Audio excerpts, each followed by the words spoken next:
It started with a guy named Dan McCarroll suggesting to me that these two guys I should get with. Greg I knew of, although we hadn't worked together before, and Jay I didn't know about. And these two guys were writing, I think, one particular week, and I basically crashed their writing session. And we started working on this melody that Greg had on piano, chord progression, really. So it started from melody, rhythm, groove. Jay had the title, and then the song kind of started just taking off. I think there's a lot of melodic hooks in the song, which is what was driving all of us originally, the sense of melodic catchiness. And then the story started to unfold. Once Jay suggested the title, what I was interested in was finding, because we come from three parts, very different parts. Greg grew up in Canada, Jay grew up in Atlanta, and I grew up in Australia. And yet we were talking about the high school years and sort of youth years in general, and how similar they are no matter where you grow up in the world. It's girls, it's drinking, it's cars, it's smoking stuff sometimes, and it's just swimming in water holes. And there was so much shared experience of our youth that we thought, well, this has got to be something that will resonate with more than a few people.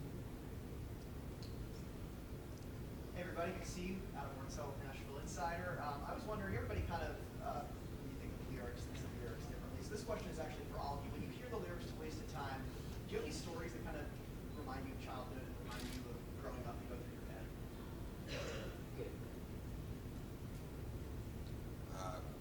Well, I stayed in my bedroom the whole time playing instruments and never partied as a teenager. So I had to vicariously live it through these guys. But you know, it's that whole, we were talking about, we actually had a very philosophical conversation. I swear I won't bring up Nietzsche, although I just did. But we were talking about philosophy and just sort of like the thing of like, you know, when you're kind of way off the radar and a teenager, the things that you're interested in can actually be of immense value to you later down the road, you know? I mean, but you don't know it. You know, we have the clarity of hindsight looking back at it. And I remember saying I wish we all had the clarity of hindsight looking forward, which is possible. So, just that thing of like, you know, a lot of people, we're all creative people, and when you kind of tell your family or your friends or your teachers or your whomever that you're looking for some validation from, that you want to do that professionally, it's really not that different than saying, I want to be a Jedi and I want to trust the Force. It's that tangible. It's like, it's not tangible, it's intangible. And I'm sure my parents were like, well, what? You know, so there were a lot of people that were saying, I mean, I was literally told all the time, this is a waste of time, what I'm doing, pursuing. So in that way, that resonated heavily with me. Is there any more current plans to write together since this one was such a big success? Definitely. We don't have any plans, but I would love to get back in. Crash another part? Another session of it.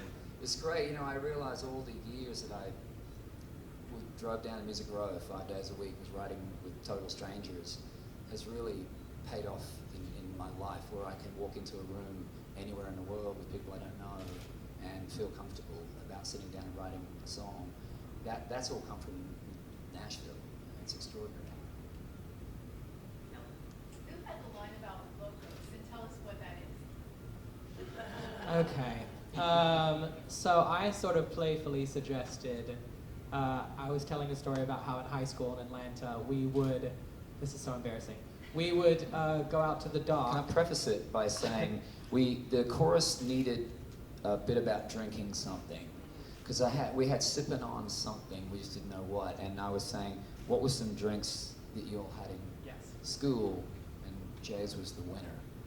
We used to go out to the dock and drink these disgusting energy drinks called Four Locos, and sink them in the lake afterwards by holding them underwater until they went to the bottom. And I sort of said it half jokingly, and it just, I don't know, it worked so well. And yeah, that was my fault, but I'm so glad I suggested it now. Do they still even make that? I don't know. They do, I guess. Think Yeah. so, yeah. Not the same recipe. No, thank God. My sister's in college, and I texted her afterwards, like, "Is this still a thing?" Like, she was like, "Yeah." I was like, "Okay." Don't they have? They have alcohol in them, I think. Now, Yeah. right? Yeah. Alcohol and caffeine, They used to have because a they go so well combination together. where, like, the effect of cocaine, and they have to change it. Not like I know that.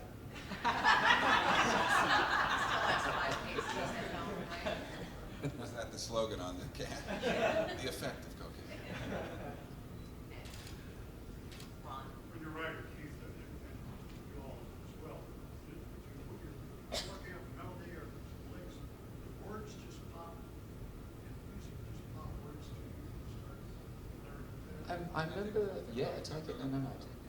I just wanted to say, I have never seen that exact thing you just described happen as much as it did with this talented cat right here. When we started playing the music, it started musically. I started hearing this sort of rhythmic, almost kind of a Michael Jackson kind of all syncopated thing. And I heard it in my head, I went to the piano and I said, I don't know if you're gonna like this, but I'm hearing this, let's see what it is. He immediately pulled a guitar off the wall, started playing ridiculous guitar on top of it, and we just jammed on it for a while. And then, very quickly, the melodies, almost all the melodies that are in the song came flying out of him, just like that. And I was like, record it. Voice memo on the iPhone, whatever. It was nuts, actually. I just wanted to flag that. Pretty There always, I find it, maybe it's being a guitar player, but melodies, and probably growing up with so much pop radio as well, or top 40 radio when I was a kid, melody is so important to me because a lot of the time, and we're singing the wrong words to songs, but we're singing the melody. We're singing the right melody, you know. And I've always been drawn to that kind of really pleasing melodies. I know when the chord progression started and that kind of dun dun dun dun dun, and that's all started. And for me as a songwriter, the most frustrating moment is when the melody is all there and fully formed, and the whole song's done except for the lyrics. And it's like all I want to do is sing the song. I just want to sing the song, but I have no words yet. And I said, Jay was talking about he was from Georgia, and I went, he came from Georgia. So just writing anything down to get going, you know. And it's such a fun moment. But I also remember Jay and I in there. Greg is such a whiz at building a track so fast, unbelievably fast. He's got the track program, he's got the bass done, he's got the keyboards done, he's thrown some guitar down. It's like it's all happening. That's very inspiring. And Jay has written an enormous amount of hit songs. We're both in there with our little phones singing into them. Any kind of lyrical, any melody ideas that came. And it was just being around creative people is equally inspiring, and you're sparring off each other. And it's kind of like, it's like you're jamming, but you're doing it with melody and riffing.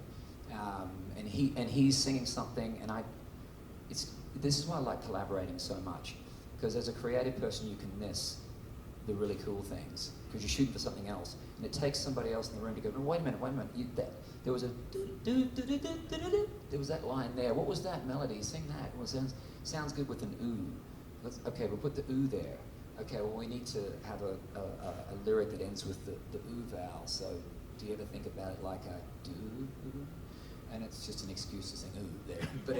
But sometimes the melody drives the whole lyric too, because the melody gives you a feeling. It's nostalgic, but it's buoyant. It's not looking back in a somber way. It's looking back with a lot of love and joy and happiness. And so the story ends up having that, you know. And for me, those kinds of songs go together so well because everything informed everything else. The rhythm informed the melody, the chords. The melody informed the actual lyric choices, you know. You could say the same thing 6 different ways. Why'd you choose those words? Because they sing really well. You know, they're easy to sing. Sipping on the locos, it's so percussive. And I like that too, you know. So a lot goes into it to make it sound really simple. I'd also just like to add on to that story that I think it's worth noting that we never said, let's write a hit song. I did that in my life. Good. I mean, But a lot of people you know. would. A lot of people would say, let's write a radio hit. Those words were never said. All we did was try to have fun. Yeah. I couldn't imagine. I think if someone said that in a writing session, I'd probably leave. Because it's like, that's so, Like, who knows? Whoever knows? But I do believe if you're having a great time and enjoying it and loving it, and it's contagious between three total strangers, something's happening. All right, others in the room might be a little more savvy, but I don't know much about you two on the end, so what have you done that we know? What have you written? I wrote the last Justin Bieber single, as well as a lot of other pop mainstream songs. But obviously I grew up in Atlanta, and the South is so close to home, and I've always loved country music so much. So when Greg sort of mentioned to me like there's an opportunity to write with Keith, I could not pass it up. I was so excited. I was just wondering, Keith, what your plans are. Oh, sorry. Okay, Oh, great. I'm actually, in my head, I'm like, thank you. I don't want to talk about myself. I'm a spastic Canadian minister's son, and I just grew up loving music, and you know, this is like pre-internet, pre-modern world, and so I'd see something on TV, and what's that? Jackson 5 in the 70s when I was a little boy, that's what's going on. So it sort of started there, and I wound up in LA on a grant to study with an amazing dude named Claire Fisher, who did all the strings for all the Prince records. If you ever hear strings on Prince records, him. And that kept me there. He started recommending me for studio work, and I became a songwriter, and I actually met Keith very briefly at a songwriting think tank in France at this 14th century castle. And I now run that event. And Keith was, I think we're pretty much the same age, and he was, I think, just kind of coming out the gate here in Nashville. And I'm like, who's this insane guitar player? He was really shy and really sweet and really respectful, and that was it. And then I think it was just one day. I was leaving as you got there, or vice versa. But at that castle event, I've written some songs that I've had songs on 85 million records, and 40 million of them were written at that event. And I've worked with people like Katy Perry and Adele, and produced that song "Apologize" by One Republic with Timbaland. I produced both versions of it. I'm just a noisemaker. Just, you know, I don't. It's pretty good noise. I'm trying. On a good day, the noise is good. I haven't really worked in country music, and I think that doesn't matter, and I think that Keith is smart enough to know that. It's like Duke Ellington said, there's good music and then there's the other stuff, you know, and especially with the way the internet, the connectivity of the internet, it's like stuff's just good. People either react to it or they don't, and I think I'm answering your question. I'll stop. Some pretty good credentials there. That's actually a really good segue, because I was recently in Glasgow, Scotland, and in a pub, You're Gonna Fly came on, and I was really surprised. How surprised are you at how big country music is getting, not only just in Australia or America, but just all over the world? I'm not really surprised in the sense that when I was growing up in Australia, it was always, I always thought it was big everywhere, and I knew acts used to tour much more regularly and bigger in the UK than they've done in a lot of years. You know, you go back to Charlie Pride and Dolly Parton, Don Williams. Don Williams is huge in Europe. So many of those artists were touring all the time, all through Europe, and somewhere along the line that stopped, and everybody started getting focused on here. And I think we're starting to see the return to that again. The demand and popularity of it has always been there. I think US artists particularly are starting to go out and see that and find that audience. I just got a text from Jaron Johnson, who's Cadillac 3, and he was playing a gig in Manchester in the UK, and he sent me this video. It was insane. It's just a sold-out crowd, thousands of people, thousands, all singing along with Cadillac 3 songs. And it was like, who knew, you know? It's just happening in a big way for that band right now. It's very cool. Oh, Mark, go ahead. Okay, can I just ask you, speaking of thousands of people are going to be in the streets in Nashville on New Year's Eve, and can you talk about looking forward to that experience, and maybe if you're going to be having any surprise guests, or what you have planned for that show? Nobody's here. Artist-wise, I think everybody goes away. I'm really looking forward to it. as cold as it'll be, it won't be as cold as the New Year's we had last time we played outdoors, which was on the rim of Niagara Falls, and we played outside, which sounds like a dare, probably except to Greg, who's used to that kind of weather. But it was crazy. But I'm really glad we get to play here on New Year's Eve. I've lived here 24 years and never played a New Year's Eve show. So it'd be cool. Speaking of playing here, you just killed it at Bridgestone, an incredible show. What was that moment like? Is it even extra special knowing that you're at home in front of lots of friends and Yeah, it's very much a hometown feeling in the crowd, and the guest list is through the roof. It's like putting on a wedding guest list. You know, when you're thinking who to invite, it's like, well, where do you just invite everybody? You know, and it's a great feeling. I'm really glad that Eric was able to come out and sit in with me as well. It's always a big ask asking the artist to come out on their one night off and go and do the thing that they're doing every other night of the week. You know, so I always appreciate that enormously when artists are willing to do that. And Eric was amazing because I said to him, we have Raise 'em Up in our show, but we finish with it. And I said, you know, man, you're coming down, you don't need to sit around all night. We'll just do Raise 'em Up early. He goes, no, just leave where it is. I want to see your show, you know. So he came down and saw the whole show. He's a good dude, good people. Tim? I know you got a show coming up in New Zealand in a few weeks. Does that show take on new significance given the earthquakes that just happened there? It will, in the sense of if there's anything we can do to help, I'm definitely going to have my hand up for that. I know that the venue we're playing at wasn't specifically, you know, damaged, but it did experience some kind of issues that they've got to address before we get there and play. I just can't believe it's taken us this long to play there.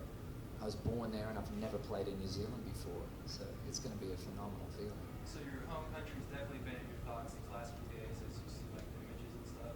I've seen a few of the images, yeah, and I mean, but this is, you know, New Zealanders are somewhat used to this a little bit too. I'm glad it wasn't, you know, they've certainly experienced a lot worse than this as well, so we'll see what happens.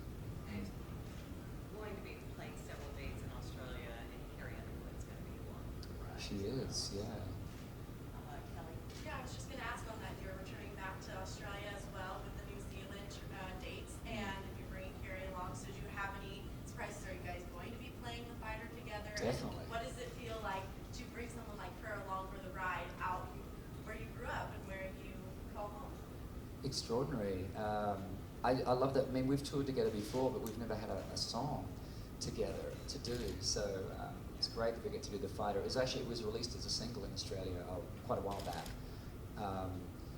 and was a hit down there. So people are going to know that song. This has all been a very organic thing about us going down together at the same time and touring together. And we would have been doing it had we not have had the song, but the fact that we've got The Fighter as well is excellent. We've got one more question. Do you know Maybe good. No pressure.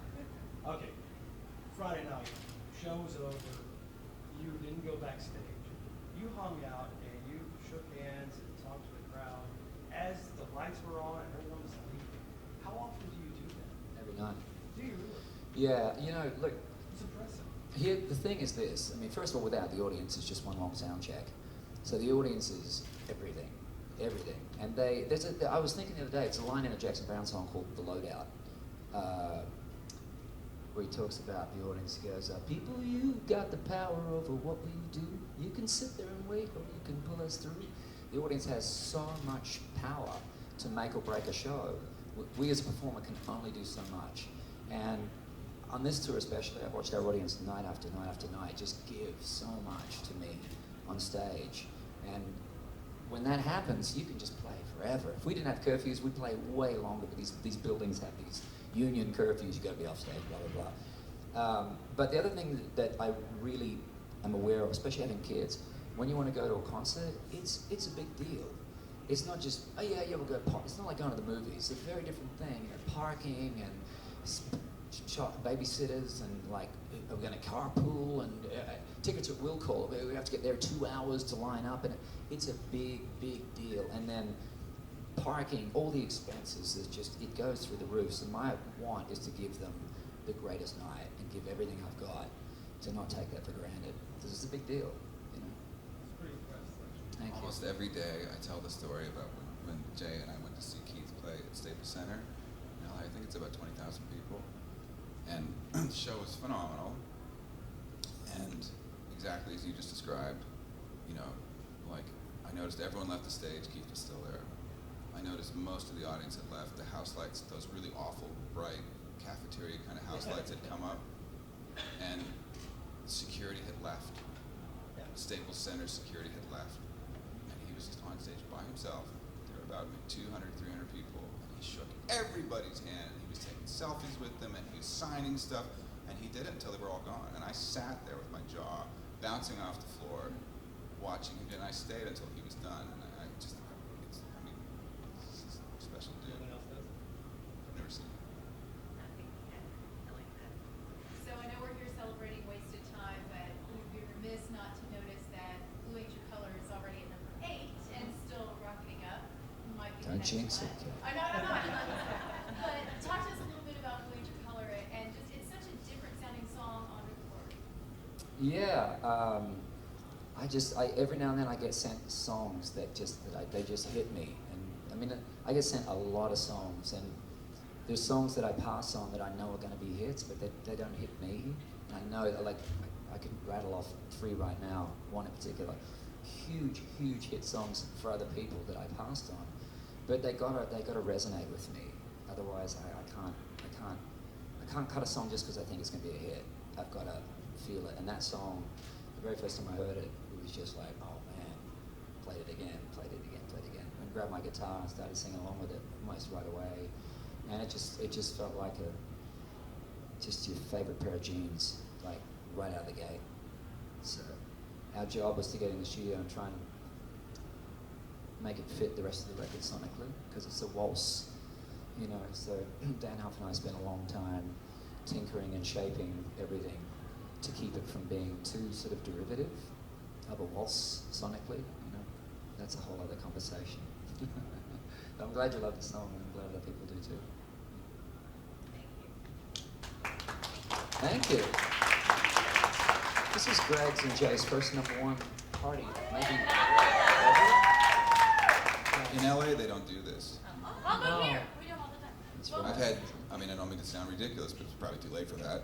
But I've been associated with a bunch of #1s, and no one has ever done this. No one's even suggested it. So this is awesome that you guys do this. It's blowing both of our minds. This is insane. Go to Asheville.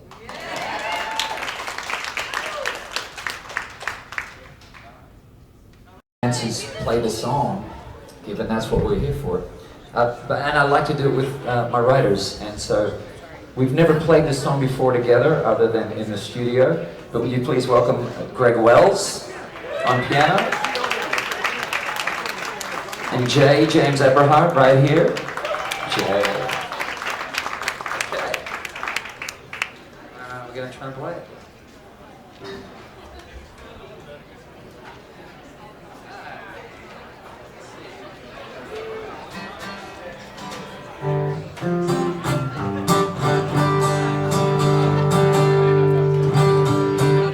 Jay, you want to start the song off? Yes, Okay. definitely.